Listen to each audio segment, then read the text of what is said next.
Okay, good morning, Yamhill County. This is Ray Van Blaricum with To the Root of It, and this morning my guest co-host, how about that? A guest co-host is Norma Adams, and we're very, very pleased to have her join us. She's a dirtaholic like the rest of us, a gardening person. Love to get my dirt vitamins. Oh, absolutely.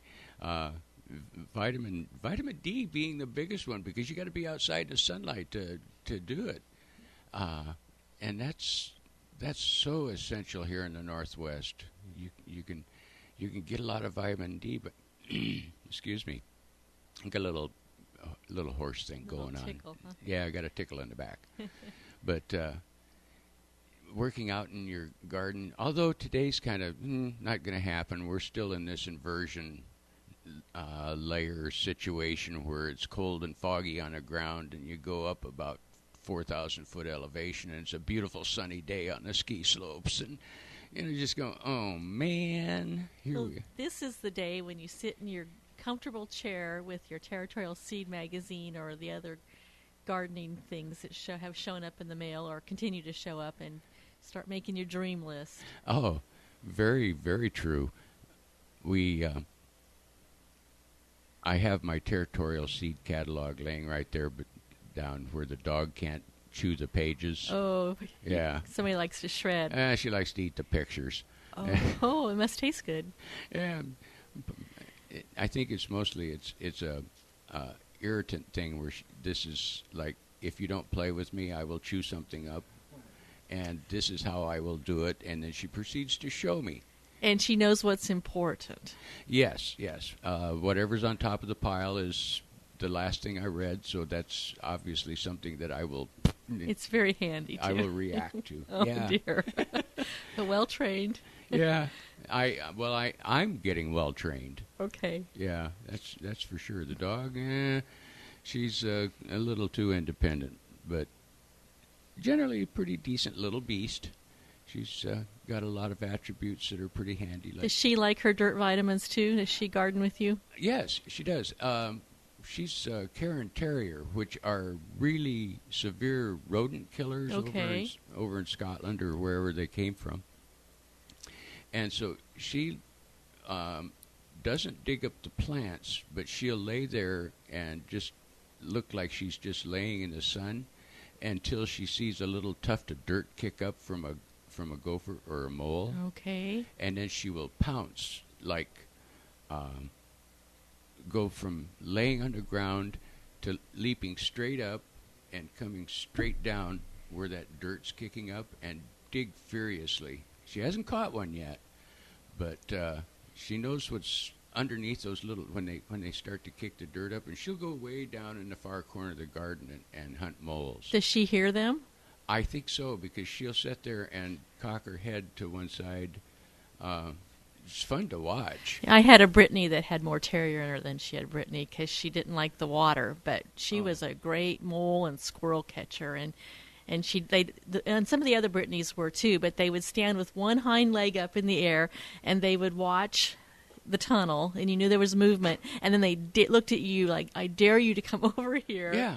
And as soon as they pop up, they get them out of there. And well, Lolly's, she's a small dog. She's only, maybe 16, 18 inches long and weighs 18 pounds. But when she's on full hunt, the ears are up like kind of reminds me of, you remember that old show, The Flying Nun? Okay. Where she had the big wings out the side. Well, that's what the dog looks like. She has these. She cocks them up so that it's like little cones, and then her tail is perfectly straight. Normally, it's up and kind of curves over her back. But when she's on full hunt, that sucker's just as straight as a pencil, and that's when she's focusing very intently. So you just leave her alone, and she'll do her doggy thing.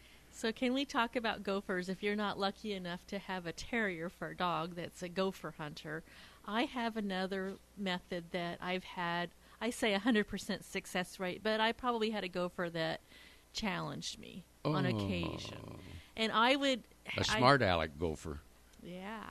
So, I had a good amount of acreage at the time. Now I don't. It was farmland. And so the gopher traps, where you have the jaws of life that you open up, and then you have a trigger. There's probably names for them.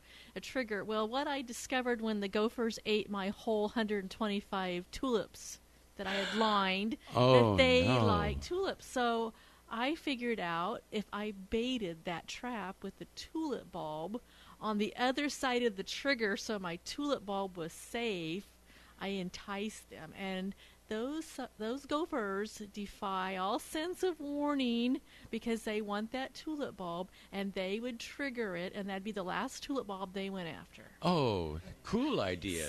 Safe bait. So if you don't have a dog, or you want to help enhance your success rate of getting rid of some pesky gophers, I recommend Norma's tulip trap. Did you use the rubber gloves when you set it so you didn't? No, I just used... some people use rubber gloves or plastic gloves to keep the human scent off the trap.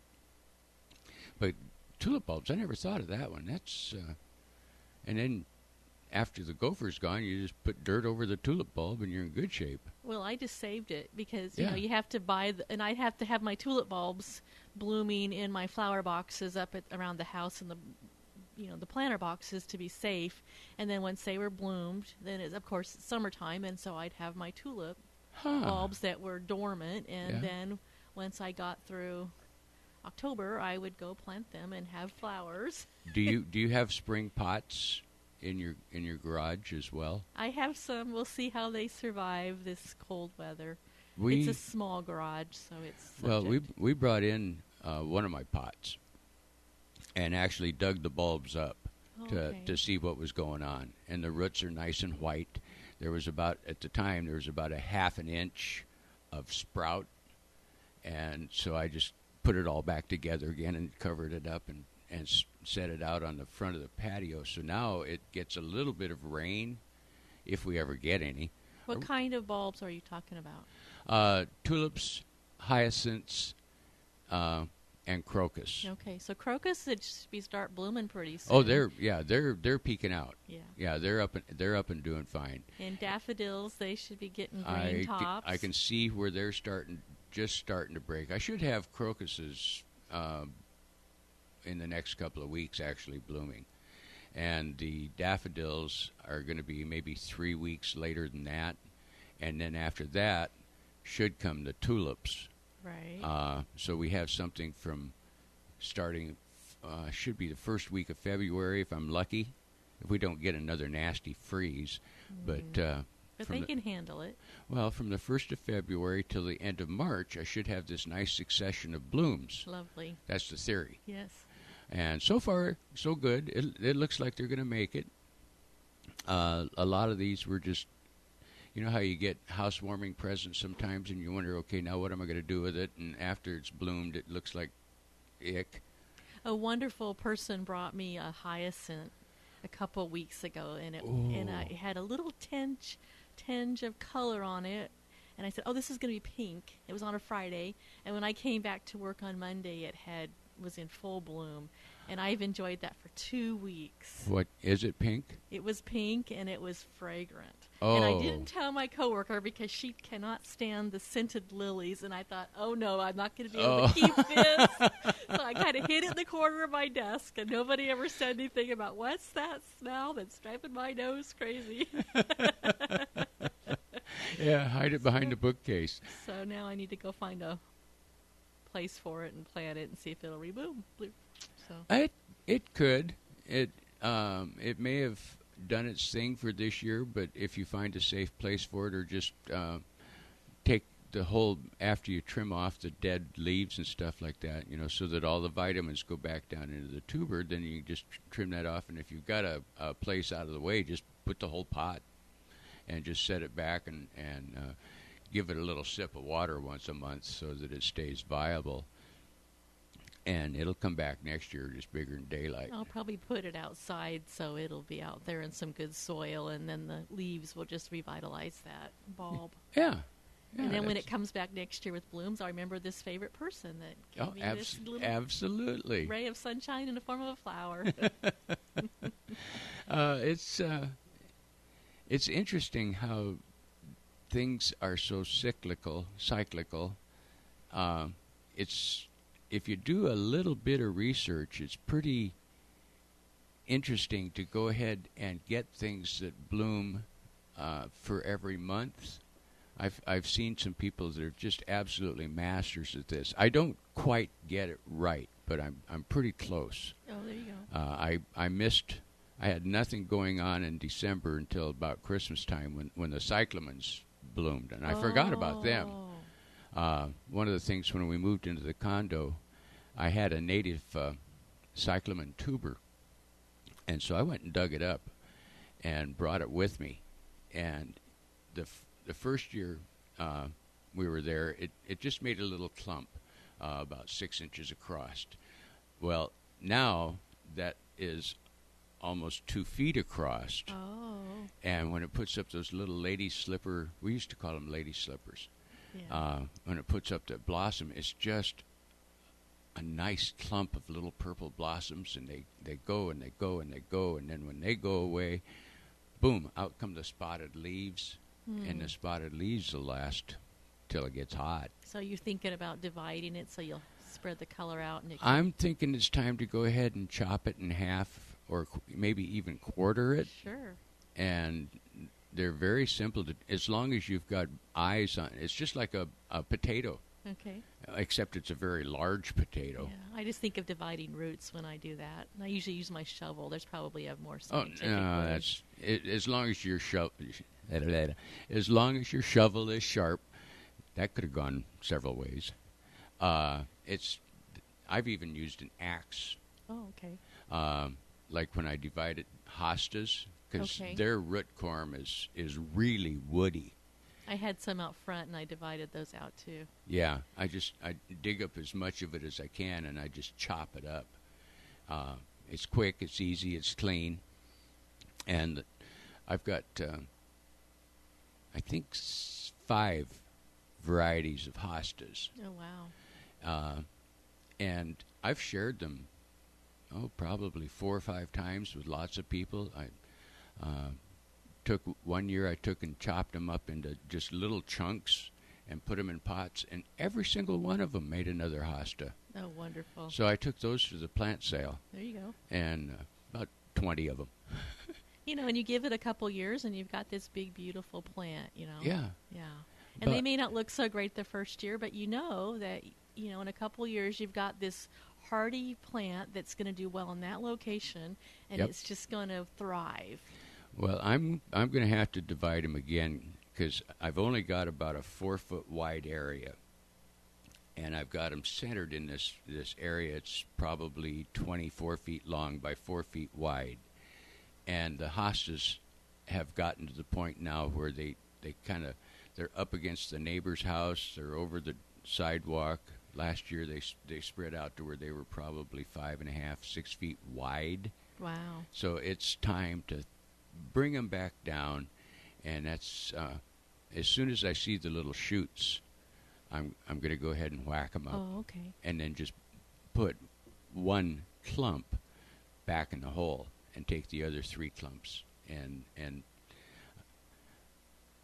I think I remember which colors each one is, so I'll be able to put little popsicle sticks in it with, this is the green leaf with white trim, this is the yellow leaf with green trim, I got a purple leaf, I got a solid green, I got a chartreuse. Oh, wow. That is, just almost brilliant yellow-green. So do you have a place where you could make a quilt out of hostas, Hoyas, whatever you call them? Hostas? Hostas. Did you have because like Nichols Gardens in Albany, they have a little thing where you can do it with herbs. But if you had a big enough square area or whatever, you could design some kind of a quilt, and you'd have this out of leaves and things that would just make a pattern. Well, I have some space. When we downsized, we really downsized this time. The first time we downsized, we went from a 13,000 square foot lot to a 9,000 square foot lot, and so I just had smaller grass and more perennials, and that worked really well. This time we went down to where I only have no grass that I'm responsible for. And I like that. I really do. I like having Cascadia drive by my deck on their lawnmowers every Thursday, and you get this perfect lawn in front of you. Oh, wow. Yeah, it's nice. it's. I like that. Okay. You know, no more starting a mower, no more oil in the garage, no nothing. There you go. I even tried an electric lawnmower at the last house because I had a nice small lawn. Yeah. Sure as heck, I ran over the cord. Oh. I'm mowing a lawn, and it just goes, ew! And I went, uh-oh. And sure enough, I mowed right over the cord. I have an electric lawnmower at my house, and so I try to be careful of it because I used to have an electric hedge trimmer, and every time I took it out, my electric cord got shorter. Yeah, I have. So I learned how to repair a cord. Yeah, I have some of the strangest looking plug-ins on the ends of cords. They don't look the same on both ends. No, they don't work quite the same either over longevity. So yeah. Well, we're gonna take a little break here. The number this morning is 503-435-1260. If you have any gardening questions, we're just kind of in a potpourri mood today.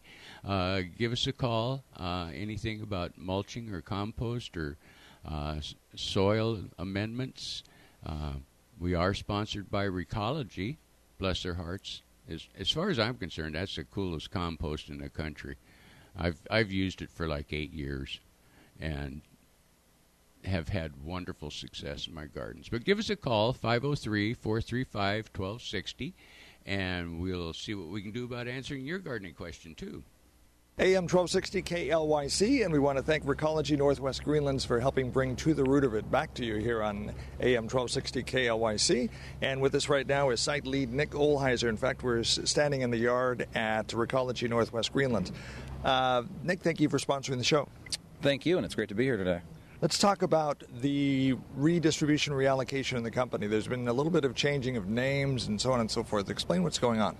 Yeah, we were actually bought out a few years ago by a company named Recology out of San Francisco.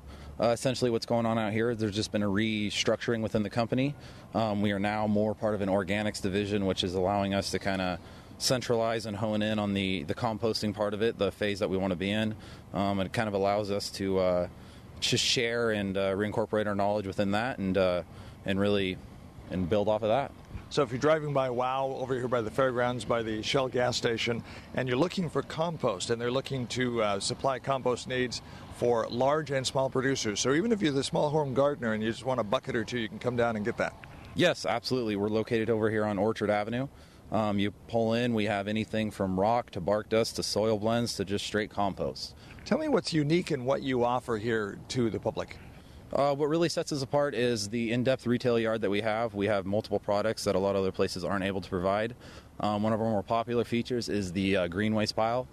You can bring in any kind of yard debris, grass trimmings, branches, anything like that, and recycle it here. And then from there, it's reincorporated into the process, and in a couple months, it comes out as compost. What are your hours, and when can people come by and pick up some compost? Our hours are Monday through Friday, 8 to 4, Saturday, 9 to 4. Anytime in those hours, come on by. We got a friendly staff, always on hand, ready to help out and answer any questions in any way they can and get you any kind of needs you have. What are your price ranges? Price ranges for compost, pretty much all of our products, anywhere from $20 to $30 a yard. We do half-yard increments. Soil blends, same thing. We also have custom blend services that we do. There's something that on site that you don't see or that you can't find that you want, we're able to blend it up for you right there and get you exactly what you need. Do you have Facebook, a website, and a phone number? We don't have a Facebook currently right now. We are working on that. Our website is Recology, or it's OregonCompost.com. Sorry, just OregonCompost.com. And phone number is going to be 503-434-1671. Recology Northwest Greenlands. We're talking here to Nick Olheiser, and they're bringing To the Root of It here on AM 1260 KLYC. Golden Valley Restaurant and Brewery is celebrating 20 years of serving you the best times and locally produced food in Yamhill County. Golden Valley Restaurant and Brew Pub at 980 Northeast 4th Street in McMinnville is local, locally brewed refreshment, fresh local produce. Steak specials every Wednesday night at 6 p.m. Golden Valley Restaurant and Brew Pub opens daily at 11, open till 9 p.m. Sunday, and most weekdays open till 10 Friday and Saturday. And they say go McMinnville and Newburgh High School. A message from Rosemary Davis, CEO of Willamette Valley Medical Center. Those folks who don't have insurance, when you come to the hospital, I want you to know that immediately your bill is discounted 60%. And if you can validate an income level at 200% of the poverty level, we will write the whole bill off. If this is a tough time for you and you're needing health care, you can get health care. Don't not do that and make things perhaps worse. Rosemary Davis, CEO of Willamette Valley Medical Center. The medical center is here to help.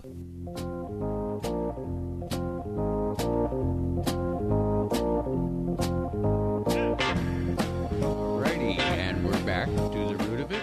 This is Ray and Norma this morning, and we're talking about soils and composting and mulching. And you said you went over to Recology. I haven't been over there yet, but yesterday I printed off some stuff from their website. Oh, okay. And I was looking at their price list, and during the break we were talking about potting soil, and they have some really great prices. And next time I need potting soil, I have some plants inside that I want to repot. So if you take your 5-gallon bucket for potting soil, which has their it's 50-50, I think, is what I use. I'm trying to think of what it's called. It's 50, compost. Yeah, 50%. Word.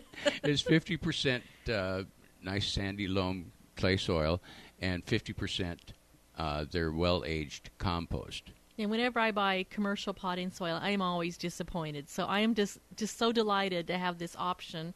So, you can put your 5-gallon bucket in your car, or a couple of them, and the price for a 5-gallon bucket is $8, but they have a note on here that if you bring your bucket or you reuse a bucket, it's a $2 discount. Yeah, $6 for almost 2 cubic feet. Or if you show up with your 30-gallon garbage can, you can get for $24 you can get 30 gallons of potting soil. That's a lot of potting soil. Well, when I have my greenhouse going, I go through lots of potting soil, so that would be just terrific.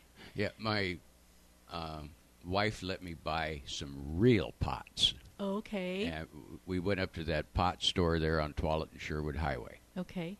And got these gigantic Grecian urn-looking things. Ooh.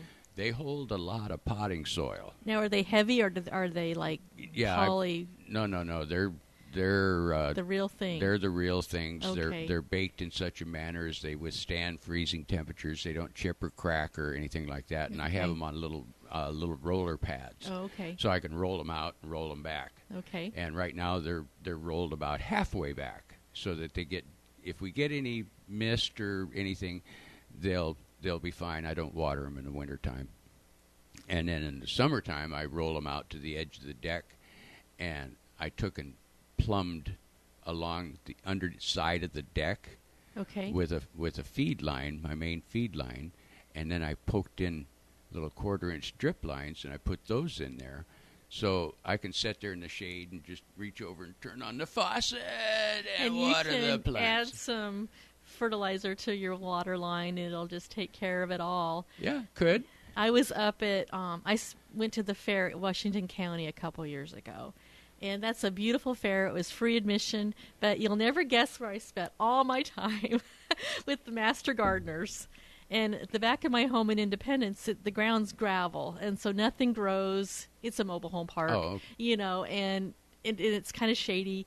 But what they did was they stacked cinder blocks and filled the inside of whatever their garden with really great soil. And then I got the bright idea that all those holes in the cinder blocks, I would put soil in and grow plants in. So I had all kinds of things like peppers and cucumbers and tomatoes and different things. And somebody pointed out to me that the way to get rid of tomato root rot is that it needed the lime, and from the cinder block. So last summer I had this bumper tomato crop. Every time I wanted a salad, I'd go get a fresh tomato from the garden. And anyway, and so Palmolite, or whatever, Willamette Greystone had their clearance on stuff, so I'd fill up my car with as many cinder blocks as I felt could handle the weight based on a adult human. and I'd haul, blocks home from work. And last spring, Dave helped me move 8 cubic yards of soil. So when they talk about delivering a truckload of soil, I know exactly how much that is. Yeah. And I would tell a joke on Dave. And so he was a really good trooper, about killed us. And he said, "You have any more projects next week?" And I said, as a joke, yeah, I got 8 cubic yards of bark coming. Okay, I thought he was going to run for the hills. Nah, that's true love. And then I said, "Oh, just kidding." Well, yeah. Anyway, so if you want some potting soil, I recommend you take your container over to Northwest Greenlands, and you even said that you could buy $1 worth. Well, I was being somewhat facetious there. I thought maybe they would say, that's about half this amount. So. No. I was being a little facetious there. Oh, okay. Well, take your 5-gallon bucket and go get you some soil. And you can get just a bucket full. I have done that. However, those pots that I was mentioning, I bought 1.5 yards. Okay. To fill 5 pots. Okay. And I literally was sweeping the back of the truck to finish off the last pot. Okay. They're that size. Well, they worked absolutely fabulous, and I kind of goofed up the first time though, because being a master gardener, I'm infallible when it comes to gardening. Well, if it doesn't work, then you get a new plan. So. Well, I forgot to put in a little bit of drain material. Oh. And sure enough, it plugged up the drain hole in the bottom of the pot. You don't have to put in a whole bunch, just enough to keep the dirt from plugging the drain hole. Some broken dishes. Yeah, or anything some big like rocks, that. Yeah, lava cinder rock or something porous is fine too. People use wine corks. Oh. It works really well. It would help absorb it probably too. Kinda. Oh, on my African violets at work, don't have any windows. I have African violets blooming. And what I did was I took that green oasis that you use to arrange flowers, cut flowers. I put that in the bottom of it so that it doesn't have any drainage. So all that water wicks there. Yeah. And it's like watering your African violets from the bottom. Oh, cool. And I got beautiful blooming African violets. That's one plant I've never successfully played with. Okay. I've killed a lot of them. So some kind of drainage in the bottom of your pot's great. Yeah. Yeah, there you go. My mother used to start her own African violets, just snip off the leaf and put it in a potting soil, and she'd have them spread out across the kitchen window there in front of her, and she was a miracle grower with African violets. We lived in North Carolina, and my mom just had African violets going like crazy, but she didn't quite have the success in other locations as she did there. So some of it's climate. They do. They're a little picky. They are. Find their environment. They're. Although I have a ficus, which is probably the next pickiest thing. I don't know what a ficus is. It's a evergreen shrub that supposed to be evergreen. Oh, okay. It's actually a tropical plant. When you go to Hawaii to the horticultural garden, they're just up the road from Honolulu. Their ficuses are like 90 feet tall. They're like our maple trees. Oh, wow. And it's still a ficus. Mm-hmm. So it should be a tree, but we did find a place in the condo where it's totally happy. It's right underneath a skylight, and I don't move it. I just leave it there, and I water it once a month, and just leave it alone. And it's been happy now for almost 9 months. Oh, there you go. In the other house, every 6 months, it would spit all its leaves on the floor. They would just go... It complained. Oh, it was apparently... It'd go into like a spring panic and a fall panic. I'm not...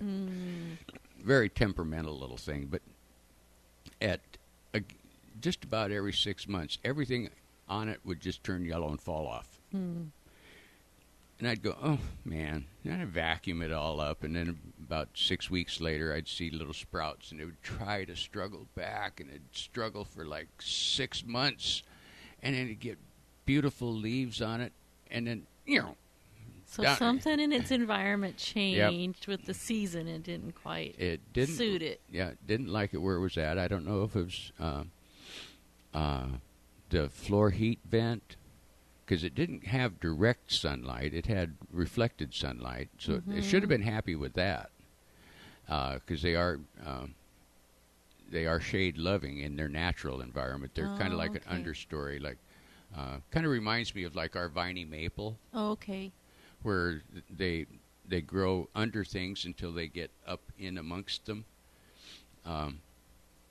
Something along those lines, and they're temperamental. They can pout quick. So it's a great deal to know that not all plants like all environments, and you may not be you. It just may be its environment. So should we take a break and then come back and let's talk about Northwest Greenlands? And you mentioned the condo where they're using their products. So absolutely. As soon as we come back from the break, let's talk about that. Okay, this is that'll generate some more 1260 KLYC Radio. This is To the Root of It, gardening for Yamhill County. Give us a call at 503-435-1260 if you have any gardening questions. And we'll be right back. AM 1260 KLYC, and To the Root of It, sponsored once again by Recology Northwest Greenlands. We're sitting here, in fact, we're standing in the yard right now talking to Nick Olheiser. Nick, tell us about what sets your yard apart from others if they're out looking for compost. Wide range of products available to the public. We have anything from rock to bark to all kind of soil blends to straight compost. We offer services such as the concrete mixers. We also have a blow-in service where the truck will come out and blow the bark in or compost for you right there. And when we leave, it's like we were never there except the product's there. Now, they're right across here, just down from the fairgrounds, right across from the Shell station, right next door to WOW. So if you're bringing your old TV sets and so on and so forth in to get rid of them, old computers and such, we're just to the west of that. Correct. We're located over here on Orchard Avenue, 2200 Orchard Avenue. When you pull in, you'll see the signs. You'll see the big green bunker tarps, keeping your soil dry and ready for you all winter. What are your hours and phone number? Hours are going to be 8 to 4, Monday through Friday. On Saturday, it's 9 to 4. Phone number is 503-434-1671. All righty. Anything else you want to tell the folks? We got a friendly staff here ready to answer and help you guys out with any kind of needs you have as far as landscaping and garden goes. Come on down, come say hi to us, and we'll help you out from there. So if you're listening to tips that the guys are talking about on To the Root of It, and you need some composting, maybe you just need a little bit, maybe you need a lot, come on down and check them out. Again, the address? 2200 Northeast Orchard Avenue. And the phone number? 503-434-1671.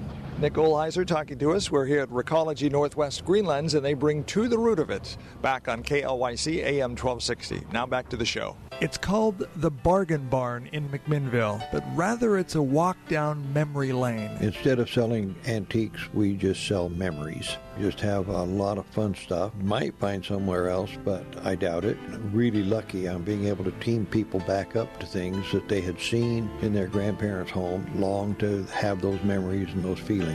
Ron Gibson, the owner of the Bargain Barn next to the grocery outlet McMinnville. They also purchase estates and take that headache away from families. Open Tuesday through Friday from 9 to 5:30 and Saturday 10 to 3. The Bargain Barn, McMinnville. Stop on by and stroll down memory lane. To me, exercise is like climbing a flight of stairs. It is one step at a time. Women of Yamhill County, it is not a question of can you, but will you. Come exercise with me at Cindy's Gym, which is located on the corner of 11th and Adams in McMinnville.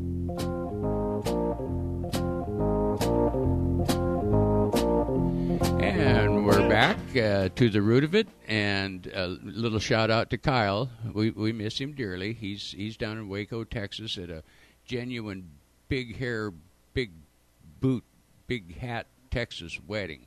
Oh, fun. Yeah. Oh, it is. It's a couple of Texas A&M alumni. Okay. Getting married, and so you can imagine. I don't know. I couldn't imagine until he explained what it was. Texas weddings are are serious business. It's like Texas football. It's serious business. And so he's back there enjoying the festivities as they go on and on and on. He sent me pictures this morning. It's 70 degrees in Waco, Texas, and a bright cloudless blue sky. He was out walking with the kids in the garden. I just, oh, man. So I texted him back some obscenities and some great pictures. We've been really lucky, though. We've only had a couple of days of this perpetual gray sky, so... Well, by this point, usually we're all glum. I would be needing that vitamin D. Yes. Or the dirt underneath my fingernails, at least. Yeah. So even if it's repotting some potting soil. Very true. Wow. But this morning I woke up to the sounds of the bark dust blowing truck. And in our little housing association, the Homeowners Association has this is the year to rebark dust. So all of the common areas, garden beds, are getting this 2 to 3 inch layer of medium fir bark. And it really looks cool. It looks great, and it's a great deterrent to the weeds growing up. Yeah, fabulous cover. Yeah, fabulous cover. But it reminded me of when I first started dating my wife. And she had this gigantic lot over here by the high school. And all of her garden beds were just bare dirt because she was really a good weeder. Oh, okay. And then... okay. Now, not so much. She had a lot of energy. Okay. Yeah. Well, and weed out of frustration. Okay. Yeah, so... She got her dirt vitamins. Yes, she did. Yes. So I thought it would be a bright idea to show, what a wonderful provider I was. And so I started bringing home bark dust hog fuel. Oh, okay. From where I was working by the Toyota load. Oh, okay. And that's a job. Yeah. So I had this little standard bed Toyota, and I'd have the guy come over with the front end loader, and he'd fill it clear up to the top of the cab. Sure. And then I'd put tarps over it so I could get it all home. Oh, okay. 42 Toyota loads to cover that. That's a lot of ground cover. That's a lot of wheelbarrow loads. That's a lot of wheelbarrow loads. Yeah. But the stuff lasted for 3 or 4 years, and once a year you go over and you rake it up, and you get the nice bright colors from underneath, and then that year's stuff turns gray, and then you rake it up again or stir it up. But this morning the flower beds are all orange. And they're all uniform. They're absolutely meticulously uniform. It looks kind of surreal, but it looks good. So that's a great opportunity for somebody that wants to have the bark dust on their flower beds, but they don't want to do the labor. They can just call Northwest Greenlands, right? Yeah. And they'll come out there with their truck and the tube, and they'll place it exactly where it needs to go. And is there a minimum amount listed there? I don't see. A unit is 7.5 yards. Okay, well, see, for bark, for the medium fir, it's $210 for a unit. Okay, that covers a lot of territory. 3 yards is $87. 1 yard is $30, and a half a yard is $17. So if you just need a little bit, you could take your trash can over there. Yeah. Or half a yard might even be 5-gallon buckets. I'm not very good with units. Let's see, half a yard probably be well over 30 gallons. Oh, okay. Yeah, because the yard is 128 cubic feet. Okay.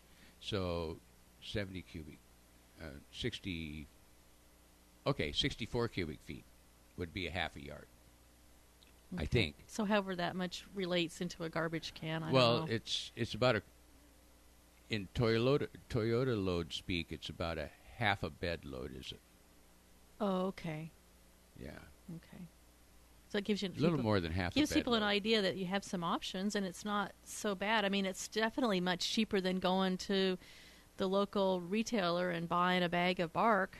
Well, I haven't taken what we call the Beast, our the pickup that we use to tow the fifth wheel. Oh, okay. Yeah, I sold the Tacoma, and we bought this thing that we call the Beast. Oh, okay. Because it's big. Okay. It's my very first big boy truck. Well, if you're going to pull a fifth wheeler, you're going to need But it. it's got an 8-foot bed, and it will hold 2 full yards easily. Okay, so you can go spend $60 to fill the Beast. Go feed the Beast. Yeah. That's. But you don't have to, because they'll bring it out there and spread it for you. No, they drive by with the hose. Yeah, and you don't have to clean it out. No. Yeah. No, and then and then they come later on with the little blowers and blow it all back up onto the into the flower bed areas, and it just looks great. Do they do anything with the compost and such out there in areas that might have flowers? Or are they just pretty much? I haven't seen that. Around the round front entranceway, I think they composted because it was darker, and then they spread the bark dust over the top of it. So it's kind of a 2-layer thing. I think they put some perennial or some annuals in there. Well, that's where all the perennial and evergreen shrubs are. Oh, okay. So yeah, that's the woody area. Now, you mentioned a few months ago going over to a local retailer, nursery or whatever, and getting winter pansies. How are your winter pansies doing? They're doing perky. They really are. Are they getting long and full? They're starting to drape a little bit. Starting to cascade, huh? Yeah, starting to cascade. They're down about 10, 12 inches. Oh, okay. So they are starting to droop over pretty good. And then the centers, they're still standing up about 6, 10 inches tall. But are they blooming? Oh, yeah. Okay. So they got color with winter pansies? Yeah. Wonderful. That really nasty frost. Yeah. They went flat. Okay. I mean, they looked just dead. That was pretty tough on a lot of things. I noticed grass wasn't green anymore on the tops either. The pansies looked like roadkill. Oh, okay, but they all perked back. They were flat, hanging down over. They looked like wilted lettuce, really icky. And I just kept hoping that. And as soon as we had that little bit of sunlight there, then they kind of lifted their little leaves back up again, and the flowers started to stand back up. So now I got nice white and yellow pansies. Oh, they're doing fine. Wonderful. Yeah, and they'll last until till it starts getting the heat of the summer, and then they cook out pretty quick unless you move them back into the shade, because they don't deal well with the much past about June. Okay. Yeah, most pansies don't do that well in the sun. They kind of croak out, right as soon as the summer gets here. I have, in the past, saved them, and then by putting them back in the shade and just bringing them out for a little dose of sunlight every other day or so. But that's a lot of work. Okay. It's much easier to just start over, huh? Start over, yeah. Go out to Northwest and get Northwest Greenlands and get you some new soil and. Well, that's one of the great things about that 50-50 mix. Oh, yeah? You don't have to replenish it, other than the fertilizer that you add to it, or like about a 2-inch layer of the compost on the top of it, and just work that into the top of the soil. Oh, you just rejuvenate it. I just rejuvenate it. There you go. Okay. Once in a while, I'll take a whole pot and dump it out in the wheelbarrow and stir it around and see what I planted there. Okay. And find out whether or not I actually had bulbs in that one or not. Okay, yeah. Because I'm good about putting bulbs in there because it adds some neat height and color. I'm a kind of a forgetful gardener. I don't always know what I put where. Yeah. And I got to wait for it to grow before I find out what was really there. So this last fall, I took most of the small pots. I didn't dump the big pots because that's a job. No. That requires a grandson getting involved. That'll with be a the shovel. beast, so you can put it in the back of the beast and stir it all up. Huh? Yeah, stir it up with the broom handle. And I know there's some stuff in the pots, but I have to wait and see what color it was before I decide whether it stays or not. I think they were yellow iris, those double-petaled, bearded. Oh, okay. Yellow iris. Okay. But we'll wait and see if that's what actually comes up. So to me, gardening, I used to take care of the planter box at church, So, it's great to go in the fall and poke in your daffodils and your tulips and my baskets and pots at home. I like to put in this time of the year sweet peas. So to me it's like sowing random acts of kindness, because nobody knows you put it there until it has matured into something that everybody can enjoy. And that's kind of how I see it. Absolutely. That's a good idea. That's a good way to look at it, because everybody appreciates pretty flowers, but not everybody likes to play in the dirt. And there's one walkway that is very interesting to me. It's over at St. Barnabas Church. Oh, okay. Where you first walk in. Who's ever in charge of those pots over there is gifted. Oh, wow. Because they grow things that are colorful and gorgeous in the spring, and then there's summer things that are the summer colors, and then they get into the fall colors with asters and things that have orange and red leaf colors. Ooh. And then in the wintertime, they have like winter evergreens that do just fine there in the shade. And about every 3 months, they change all of these pots. And I think there's probably 8 or 10 good-sized pots. Wow. And it's just a really cool idea, because as you walk into the chapel area, here's all these gorgeous pots that greet you. And they change every season. Wow. So that's kind of fun. Well, thank you for cruising with KLYC and talking about dirt vitamins and getting back to the root of it. And I think we're going to take a break. And are we ready for that, Mr.? Yep. We have Dave as our engineer today. And our engineer. He's pretty good at this. I know how to talk, but I don't know how to do all this technical stuff. So we're relying on him to bounce He's doing around just fine, sliding stuff. We're going to take a little break. This is KLYC Radio, 1260 on your radio dial, and this is To the Root of It with Ray and Norma. And hello, Kyle in Texas. AM 1260 KLYC, welcome to the Root of It. Back to the show in just a moment. We want to take a moment to thank Recology Northwest Greenlands and site lead Nick Olheiser. Recology Northwest Greenlands is here to provide the mulch and the compost you need for your garden or even your larger operation. Nick, glad to have you with us on the show. Thank you. It's great to be here. So tell us the products that you have to offer the public. Well, our main golden gem is going to be the compost that we actually produce here on site.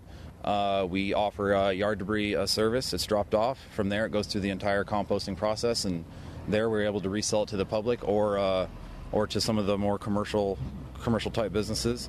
We also offer a wide range of rock and soil products to the community, as well as bark dust as well. So I noticed if people want to get rid of their clippings, their leaves, their lawn mowing debris, and so on and so forth, they can bring that in here. Is there a charge for that? Correct, there is. There is a $6 per yard charge. However, if you already have garbage service and you're located in the city limits of McMinnville, Lafayette, and Sheridan, I believe, it's already incorporated in your bill. So you just come in, let us know your address, and from there we can help you out and get you going from there. So again, we're right next to the WOW drop-off site. So if you're dropping off your computers, recyclable materials, plastic, TV sets, and so on and so forth, we're just west of the site you do that. And there has been a name change and kind of a redivision of the company. Could you explain that a little bit? Yeah, a couple of years ago we were bought out by a San Francisco-based company called Recology.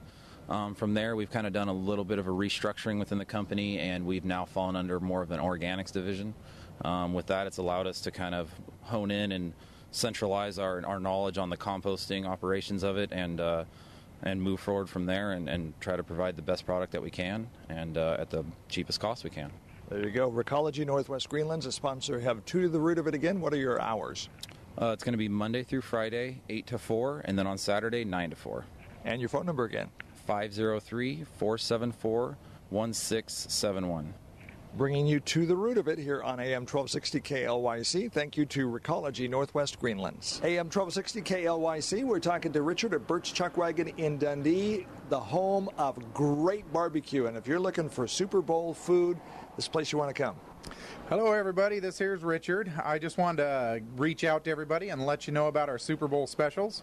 We're running $20 full untrimmed racks of spare ribs that'll feed about 4 people. Plus, we have baked beans, coleslaw, potato salad, macaroni salad, any of the sides you want. We customize your party for you. So give us a call at 503-560-8855, and we'll be happy to hook you up. I'm telling you, personal testimony here. It's good eats. It's Bert's Chuck Wagon in Dundee. As you go by the main drag, can't miss it, on the east side of the highway.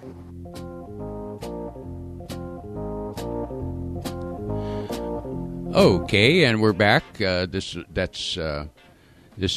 To the Root of It with our guest hostess. That I even got that out right. Norma's with us this morning, filling in for Kyle, who's down where it's warm and, according to his picture, cloudless. There is a place in this area, in this country, where it is warm and cloudless. Go figure. I am so jealous. I am. Can they run their faucet whenever they want to? Or, yeah. Okay. Because I always don't complain about Oregon rain in the winter, because I know I can run my faucet in the summer as much as I want to. So. Yep. No, they got water, huh? Yeah. He sent pictures of the gardens around the hotel, and they looked lovely, although they looked a little over-mulched. They were kind of up high on the base of the tree. Oh. Yeah, the tree may not like that. Well, they'd mulched above the corn. You don't really need to do that, because that puts disease into the softwood of the tree, or makes it accessible. It can really kind of damage the trees. But now's the time. We're discussing what to do in January, and now's a good time, of course, to mulch and get compost spread so that you can prepare for spring gardening. And then there's now's also the time to be doing your dormant sprays, your lime sulfur sprays, spray peach trees with approved fungicides to prevent leaf curl and things later. You're spraying your apple trees for canker, apple maggot, the things that, kind of destroy your home garden. Be sure and read the label. Make sure you got the right stuff before you waste $18 for a quart of concentrate. And it's time to start doing the spring maintenance. You can do that even on a foggy day. It's a good time to start playing with your inside plants. You can be planting impatiens and coleus and stuff for inside plants, and they'll beautify the inside of the house just like they will your patio later. If you can keep them alive until May, you can start putting them out on the picnic table, and then eventually just head them right on over to the soil, like you're saying. Just just move them into the dirt. It'll work. And you can start scouting around for things that you want to get started in. The master gardeners start planting for the plant sale the middle of February, towards middle to the end of February. And that gives everything March and April, 8 to 9 weeks of growth before it's ready for and then when it comes plant sale time, this stuff's ready. It's in bloom. It's raised in the greenhouse right over there at the fairgrounds. Oh, okay. I mean, it really can get pretty. You have to watch out for the veggies, though, and they do caution you to don't go put the tomatoes out just because they're big and beautiful. You can keep those in a safe place and let them be out on the patio table in the sun during the sun, and then bring them in at night so they don't frost and croak on you, because that'd be a heck of a waste of $1.50. Oh. But you can go ahead and start indoors. You can starting the first part of next month. You can start annuals and things because they'll sprout quick, and you can raise them. I just use a 4-foot shop light. Oh, okay. I don't go buy a big aqua light or anything like that. And I just do it out on the work deck in the garage. The heat from the shop light actually is enough to keep the plants viable. There you go. Yeah. and it's a cheap fix. But now's the time to start thinking about that. And like you said, get out your seed catalogs and go through them. So there's plenty to do. There's plenty to...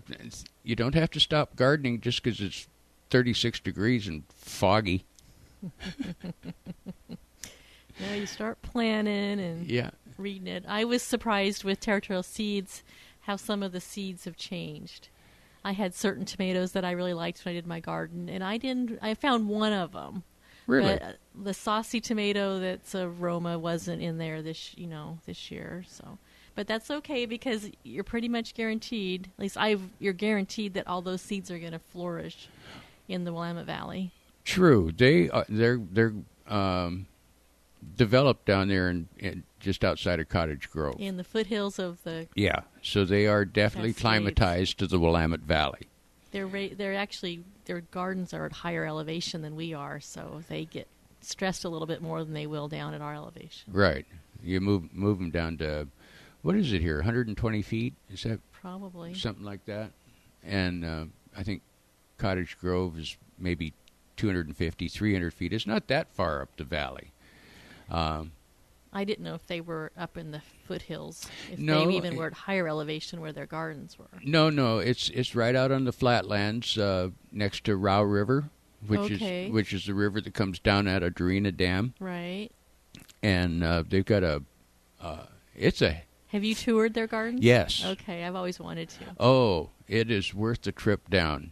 And they have tours, and you can go through the propagation places, and it's a cool setup. Well, and their big retail store is wonderful to go through too. Oh so. Man, it's all the way from the Chevy garage clear out to the airport. I mean, it's a big area down there. But anyway, we thank you for coming and listening to the root of it today. We thank Norma for filling in for Kyle. And Kyle, with any kind of luck at all, should be back next week. Unless he gets waylaid by that sunshine down there. Finds him a little space to garden. So. Oh, no. He'll be back. Be back. Yeah, he'll be back. So anyway, thank you all for listening to The Root of It. We'll see you next week. This is Ray Van Blericum. I'm a volunteer for the Oregon State Extension over here on Lafayette. If you have any questions, you can stop by and